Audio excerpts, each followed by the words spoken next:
Hello, I'm good. Can you hear me? Yes, we can hear you you are coming through loud and clear. Are we coming through okay?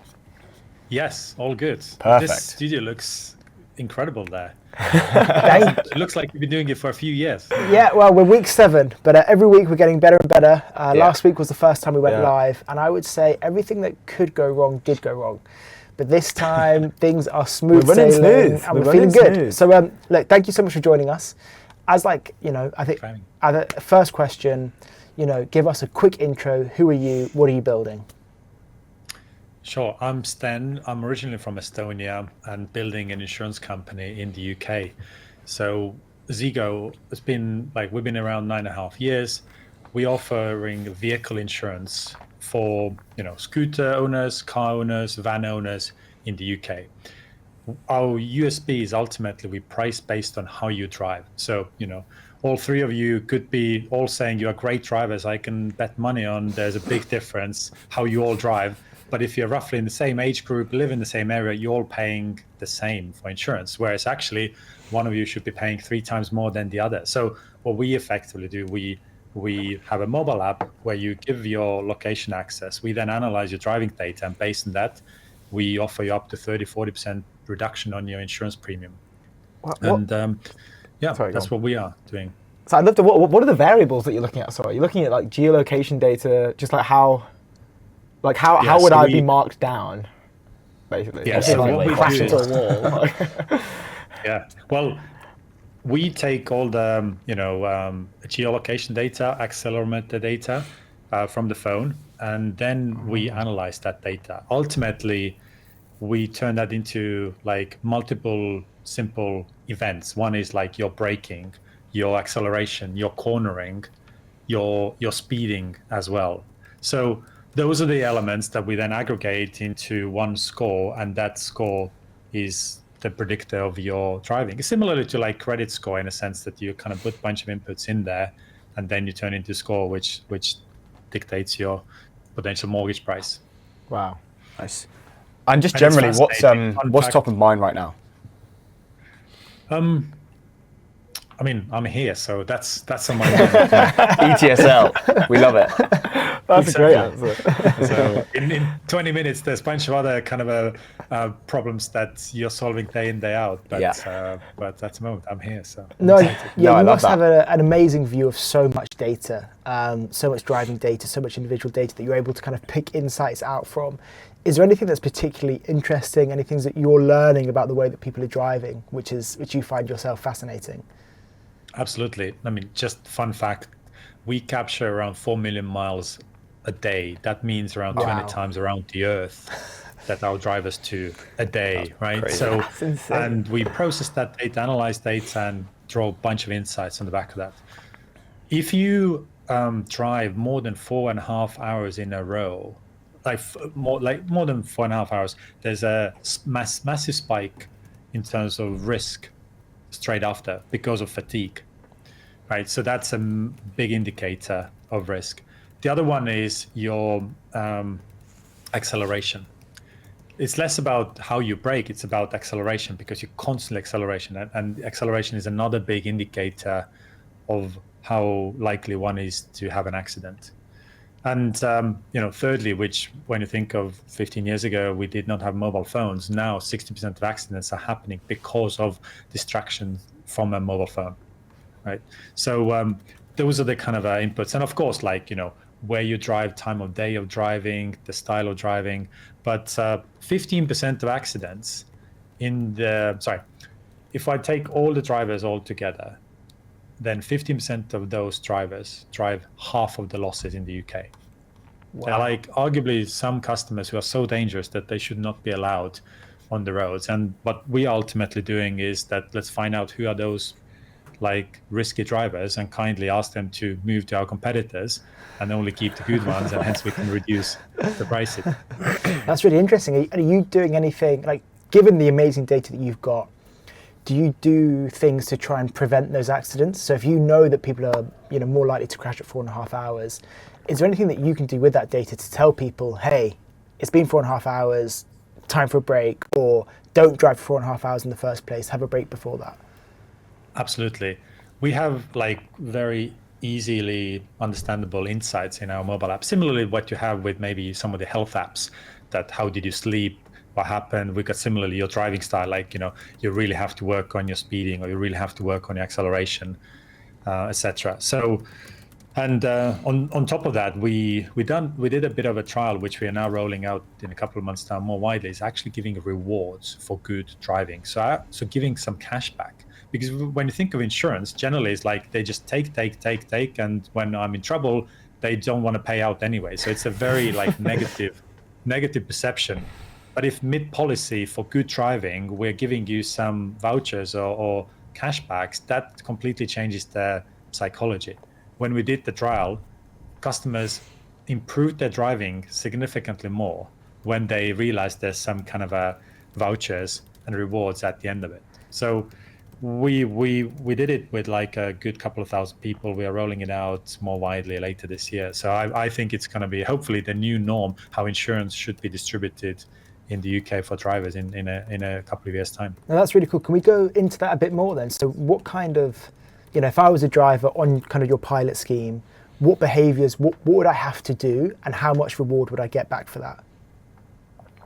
So every day you would drive, or whenever you did drive, we would look how well you drove, and then we would give a score for that. And if you were in certain ranges, then you collected points, and then you are able to exchange those points to, Amazon voucher, Greg's voucher, a coffee voucher, you name it. You can choose from. Maybe the closest comparison is like air miles logic. You collect points, but you collect points based on how you drive. So if you're driving poorly, you collect 0 points. If you drive really well, you collect more points, and then you can convert those into the rewards. Amazing. Sounds fun. You mentioned, obviously, we're talking about the data and the massive amount of data that you guys have coming through the platform and the business. You said once, it feels like my job changes every 2 months. Is that where the data is taking you? Can you give a bit more flavor about how, as the role of CEO, where are you changing? Like every 2 months, your job is basically changing. Give us a bit more flavor. Do you mean like my job as a CEO? You mean the decisions? Yeah. Like I told my team a couple of months ago that I think me as a CEO, I've been hired and fired 7 times. So because the role and the job is changing so much with the size of a business, with the different challenges that our companies facing and so forth. So I have to constantly reset what is important. How does the team look like? How are we organized? Etc. And it's relentless. We started 2016. It was a very rapid kind of a kickoff in terms of business.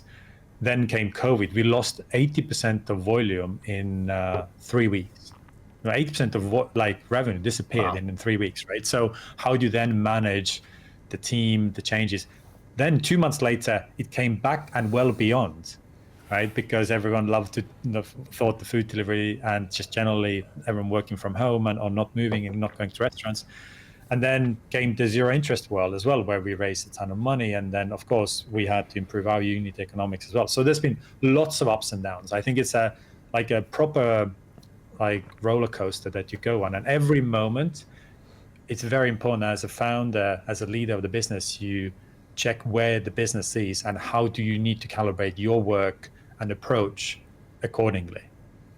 And that's relentless. But luckily I've had to do it so many times, and so far the board has not asked me to move on. So I'm doing it until the very last moment, until the business is the next household name insurer in the UK at the very least. Nice. Amazing. And you the company achieved profitability at the end of 2024, which must have been an amazing result, a lot of hard work to get there. How does that change the way that you're looking at the business going forward? Are you still looking at potentially raising more money in the future to kind of supercharge growth? Or are you now at a point where you feel like the business is profitable, it's mature, and now we just need to sort of, focus internally and just keep building? It was great to achieve profitability because, lots of naysayers. It's good to prove naysayers wrong. And but what it has done is the opposite, the ambition has grown even more.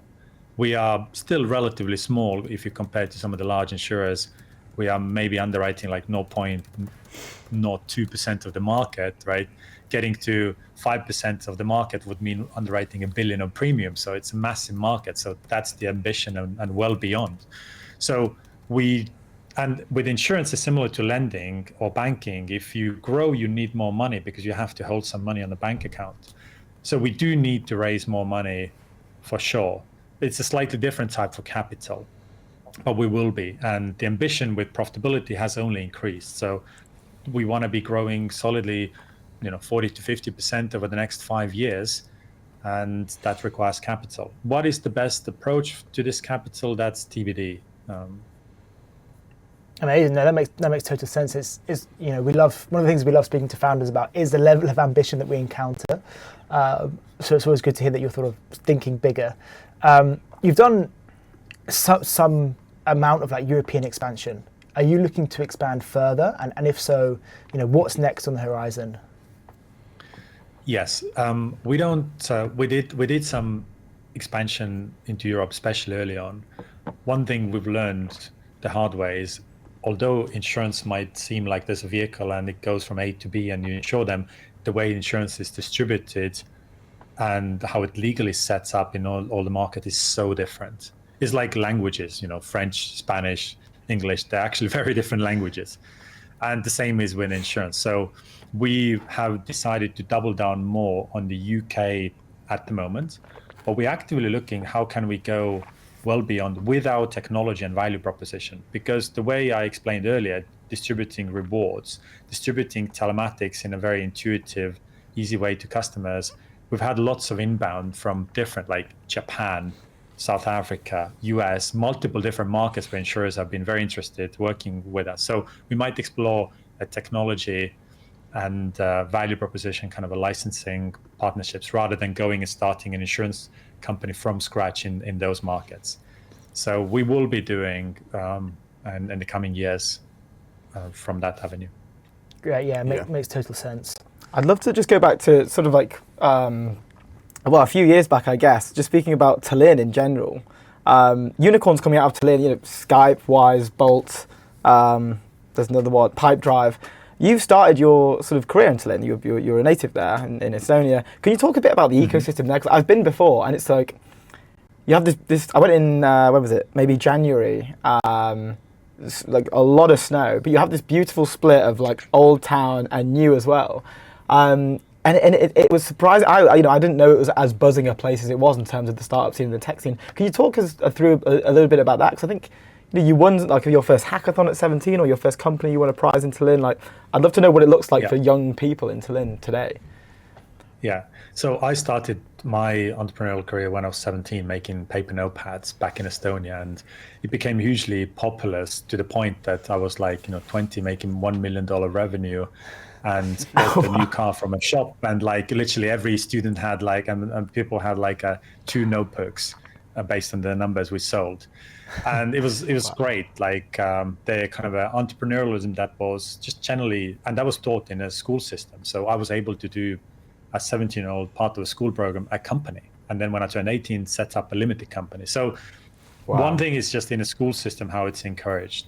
Second, Estonia is like 1.3 million people and shrinking in terms of population. It's like, it's so tiny first. Second, it doesn't really have much. It doesn't have any natural gas. It doesn't have any mountains. It doesn't really have anything to like kind of sell or offer or show off to the rest of the world. So it has to then pick something. And we're a tiny country, very good to do minimum viable products, doing with a 60 million in another country versus 1.3 million is a lot more easier. Hence, there's so much like IT systems in the government that's been just deployed in such a short space of time. So, and I think that just kind of feeds confidence. You do something, oh, okay, we'll take it further, Skype was one element that kind of encouraged the ecosystem. Then Wise was another one. And, we've got nothing else, so might as well just play with software and technology. And I think that's been the evolution, the way I see it. That's very cool. I can't believe that's taught in school. It's like an entrepreneurship type course at 17 is wild. I mean, we were studying like Latin and classics. Yeah. What a waste of time that was. No, fascinating. We were talking just before you joined about autonomous vehicles. we saw that Zego's hiring for, I think it's like an AV underwriter. Can you talk about, autonomous vehicles and what it means for your business? And are you still hiring, or have you found someone? We are actively talking to a couple of people. Well, if you're watching, Luke's looking for a job. If you think we should chat, Luke, then just message. No, I totally I think it's, even when you think of like Uber or Bolt, those businesses in 20 years won't exist. Like the ride-hailing driven by drivers just won't exist. So business will be completely disrupted. When you think of vehicle insurance, imagine a world where there's only autonomous vehicles. Like those products that we sell today just won't be relevant. Only when you want to take your antique car out in your kind of privately held garden or area that you want to just go on a memory lane and drive it there. That's the only area where you can do it. That's the only case. So I think the absolute worlds of today, where we have everyone driving a vehicle, and then the future where there's only autonomous, they are pretty clean and simple worlds to price based, and we can talk about what the autonomous world will mean. I think the tricky part is the transition. If you go from 10 people driving, then 9, 8, 7, whilst also computers 1, 3, and so forth. And that needs to be figured out, and that's going to be super messy. I call it the messy middle. In a world of autonomy, if we think of the absolute world, what are you insuring? You're insuring software, making sure it doesn't, fall over, making sure the hardware works, the product liability, and also cyber risk, which is, in case all those get hacked. So those are the types of risk which have nothing to do with what you have today, which is, the driver behavior risk, how one turns the wheel and then presses the pedals and looks around. So that will change. I think in a messy middle, let's say, Luke and I have an accident, and Luke was in his autonomous vehicle and I was not, and I was at fault. So what will insurer now do? Is Luke going to get the replacement vehicle as autonomous vehicle, or you drive your own vehicle? The repair network, how we're going to fix my vehicle or Luke's vehicle, they're completely differently configured, produced, and different kind of engineers will know the different things. So there is a bunch of those problems that have to be figured out. I don't think there's a clear, logical path today. It requires a lot of experimentation, like with any product market fit and so forth. But I would like to think that we are really well placed to win that, because we deal with such a huge amount of data already, how drivers behave. Because generally, insurer just does a kind of quick check on you, gives you policy, and then next time you see either is a claim or a renewal, whereas we are continuously pulling the data and analyzing. And you need to be able to pull that data from autonomous vehicles and put them together and then evaluate the risk. So I think we'll be really well placed to figure it out, but it will be messy. And getting access to that data, I guess, you'd have to be working alongside the AV companies, right? The data is no longer telematics data on someone's phone or whatever. It's the data that is tracked by the company that is responsible for the AVs. Are you talking to the companies out there? Are you trying to get access to some of this early data? How are you thinking about the data layer here? Yeah, the data, when you think of the current car manufacturers, the data, I can buy telematics data from some of the providers, or majority of them already. There's a variability in terms of quality, and they charge way too much, but the data ultimately belongs to the user, and user can decide to unlock that data to any service provider. I think that's going to be probably the natural path as well for autonomous vehicles. If you buy the vehicle belongs to you, can decide how and what data gets used. We are actively talking to a couple at the moment, yes, to be able to work with some of that data. But of course, they are at the kind of R&D stage as well. So there's a video data, right? So, and then there's also the traditional GPS data. It's a huge amount of data, and there's terabytes live. So we're actively talking, we're actively looking at the data, and that's why we are hiring an underwriting person as well, because you have to do calculated bets at the beginning to start to get some traction, get to see the behavior. And we want to be winning this. And, you start from having some smart people around you who can work with you on that. Yeah, definitely. I think it's a very exciting time for you and the company. And we're excited to see how it grows, and definitely come on at some point in the future, if you've got anything to announce or Yeah. anything, definitely come on. Sounds good. But I think we've run out of time, have we? Yes, we Just are about. at time. Yeah. So look, thank you so much for joining us. And yeah, let's definitely get you back on. Thank you very much. Great. Well, thank you for having me. Have a good day. Thank You you. too. Bye-bye. Bye. Cheers. Bye.